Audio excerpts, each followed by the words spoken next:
Hello, my name's Chris, what's yours, and welcome back to Marathon Man, where I'm going through Doctor Who from the very beginning, and you join me at the halfway point of the Third Doctor's era.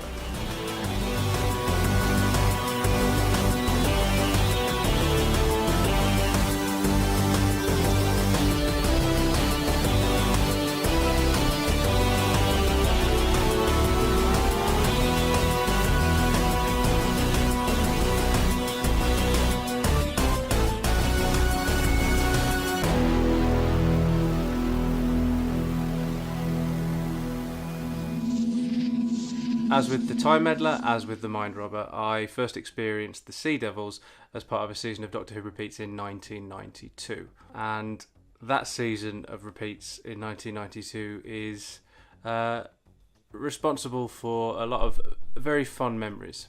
And so the Sea Devil still tugs on those childhood memories, those pesky little things that can sometimes cloud your judgment when evaluating something in the present day. I glanced back at some previous videos just to make sure, even though I needn't have, and there you go, lo and behold, both the Time Meddler and the Mind Robber are sitting there in my top 10 as it stands at the moment. I know that there would be a very good case for the prosecution that I am allowing my wistful recollections of being 8 years old and being entranced by time capsules of what had become my favourite show cloud how I'm viewing it at the moment. But you have to believe me, I still love those two stories on their own merits. Honest gov. Besides, not to burst the bubble or anything, but I have done this before and have seen every story, and those that I have childhood connections to all the more. And neither of those stories has ever gotten tired or old in my eyes. And yeah, maybe, the fact that I loved them as a child is carried over until now, but there are certain things that I loved as a child that I see very differently now. But these stories, for me, they have stood the test of time, and if you think about it, there's probably a very good reason that those were the stories that were chosen to be a repeat season. Yes, I'm transported back to being 8 years old when I'm watching them, but that's actually more through how much I enjoy them rather than just the simple act of laying eyes on them. So, what does this mean for the Sea Devils? You've got to believe me, Gov, because I've got to hold my hands up again and say I think it's bloody brilliant. I've always been keen on it, but even though it held the nostalgia card firmly between its reptilian digits, I can never really say that the older I got, that I thought it was better than Doctor Who and the Silurians. That one overtook this one for me, maybe because it just felt a little bit more grown up, imbued with that Season 7 maturity. This feels more action-packed and maybe even slightly more frivolous, and so the, all capital letters, serious grown-up that I was trying to be when I first saw Doctor Who and the Silurians made me more partial to this story's predecessor. Except marathons make us not only look at the programme afresh, they also make us examine beliefs and preconceptions along the way. And it's one of the reasons why I find the exercise so rewarding. And I never take any of my firmly held beliefs, again in all caps, for granted. It's how I realised I'd been wrong in the past about Victoria. It's how I realised how in the past I'd been wrong about the wheel in space. And it's how I came to realise that Ian Chesterton, it turns out, is not, in fact, an unimpeachable companion. And it's also how that I have realised that yes, I absolutely do believe that the Sea Devils is better than its sibling. Perhaps it was a case of wanting to believe the slightly more thinky of the two was the superior out of some blind conviction that brains are always more entertaining than brawn when it comes to storytelling. I don't know. As a personal preference, that is how I tend to like things, but it's silly to decide that that must always be the case. There are different ways of telling stories, and the Sea Devils manages to tell the same story as Doctor Who and the Silurians in a different, though no less valid manner. And at a basic level, I think the Sea Devils happen to be better realised than the Silurians. I mean, for starters, their voice is far more sinister with its raspy whisper, and the idea that they can survive underwater kind of ends up making them feel a bit more formidable than the Silurians.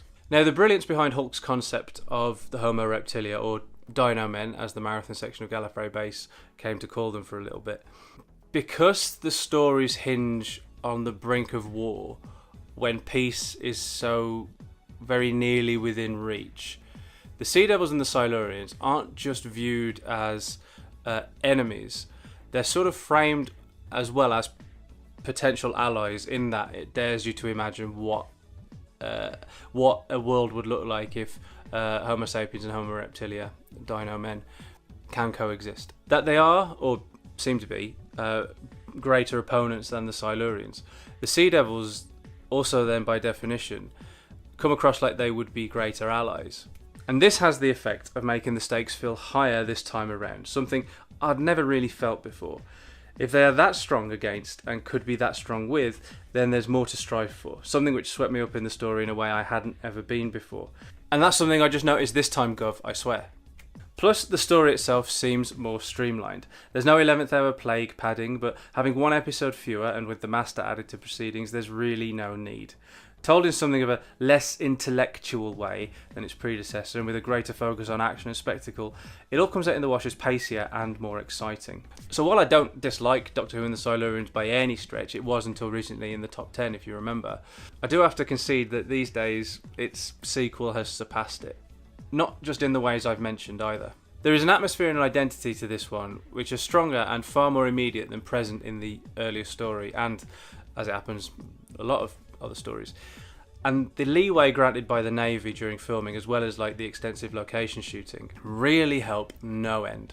And with elements like this at play, it really can't help but stand out. The echoiness of that sea fort at the beginning with the two maintenance men, one of them then found dead, and the skulking Sea Devil, combined with the unusual score, makes for some really atmospheric sound and camera work which very much grab the attention. The score is one of the most discussed aspects of the Sea Devils, and it happens to be one of the reasons I like it so much. I think it's odd and unsettling, and therefore distinctly well chosen.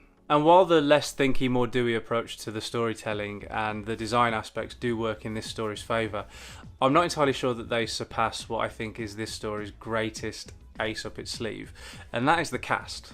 Everyone in it is strong from the off in a variety of different roles, and they all arrive in the story completely fully formed, with their own agendas, motivations, and each one of them engenders a reaction from the audience. Clive Morton as Trenchard is a really great character.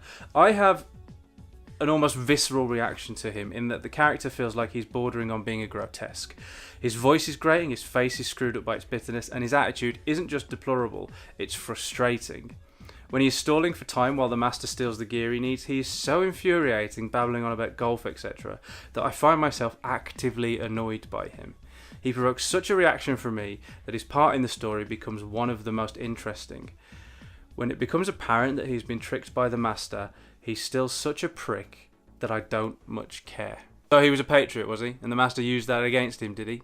No, still a prick. He wasn't a patriot, he came across like a jingoist, a boorish snob who didn't so much think that his country was great, but that everybody else's wasn't. A man willing to conspire with a convicted criminal as well, remember. A truly ugly character, but as that was the intention, a truly brilliant one, expertly played by Clive Morton. Captain Hart is well played too, beginning the story in the midst of a sinking ship crisis and then presented with an eccentric stranger spouting nonsense about being personal friends with Horatio Nelson before coming round to the reality of the situation and behaving admirably as he sees that the Doctor is for real. It's a somewhat understated performance which really sells his arc. The Doctor's seen these creatures before. Is the most normal thing for Joe to say and for us to hear, but Hart's response, I'm quite sure he has, Miss Grant. It's pitched just right. Walker is a twat through and through. Just as the story gets rid of Trenchard, it replaces him with Walker. And even though these characters are on opposing sides, the fact that it feels like a like-for-like replacement is an absolutely outstanding bit of commentary given the themes of the Silurians and the Sea Devils, whether that is by accident or design. He is full of bluster and authority when dishing out orders, banging his briefcase down on the desk and ordering breakfast, but he is an abject coward when in the heart of battle, whining like a child about reprisals to the innocent. That he then doesn't learn from this and orders a nuclear strike is a nice touch from Hulk, and, as with the Curse of Peladon, says so much with so little. It's also where he and Trenchard differ. When under attack from Sea Devils, Walker goes to pieces and cowers in a locked room, whereas Trenchard stands and fights. A pair of fundamentally unlikable characters, written superbly by Malcolm Hulke and played expertly by Clive Morton and Martin Boddy. Murder? War over it is, my dear. Well, no, it's that girl with my toast. That is wonderful writing and delivered exquisitely. June Murphy as Blythe has been doing good work in the background throughout the story, but really gets a chance to show just how good she is when she's up against Walker. With hardly any lines, she conveys exactly what a stupendous arse he is, very capably indeed. Then there are our regulars who do absolutely outstanding work among all of these other people bringing their own A-games. Delgado is, as ever, outstanding. Rattling about his prison cell, reading, keeping fit on his gym equipment and kicking back watching the clangers, it's so good to see him again after a couple of stories off. His early scenes with Pertwee and Manning are lovely as they each continue the easy rapport they all have with one another. It might also be Delgado's finest moment as the Master when he jokes about the clangers being real and Trenchard not really realising that he doesn't mean it. It's an absolute hoot.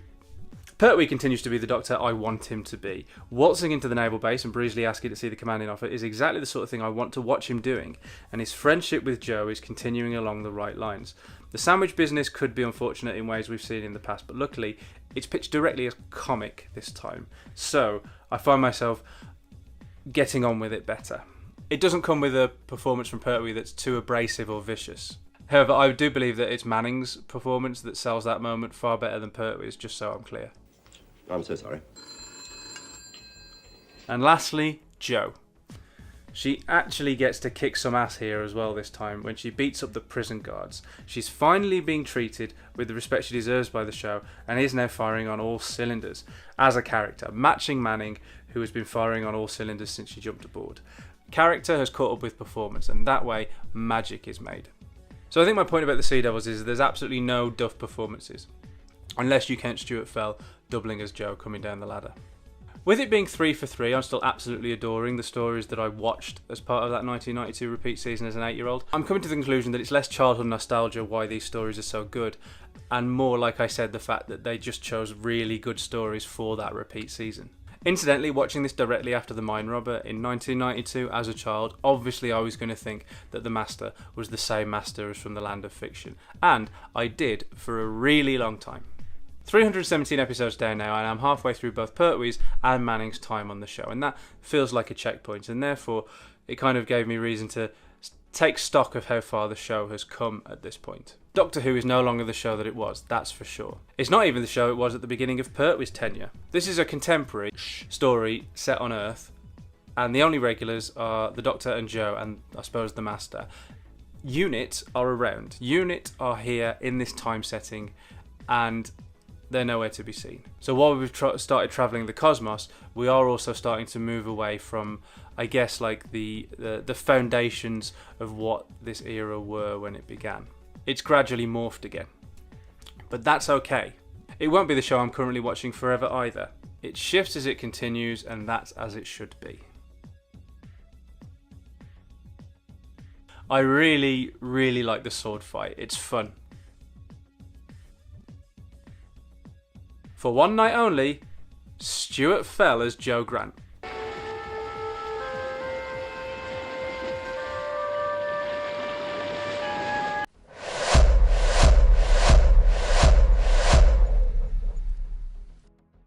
As ever, thank you so much for watching. If you enjoyed this quick dip, then you know how YouTube works. Please do hit the little thumb and share it far and wide.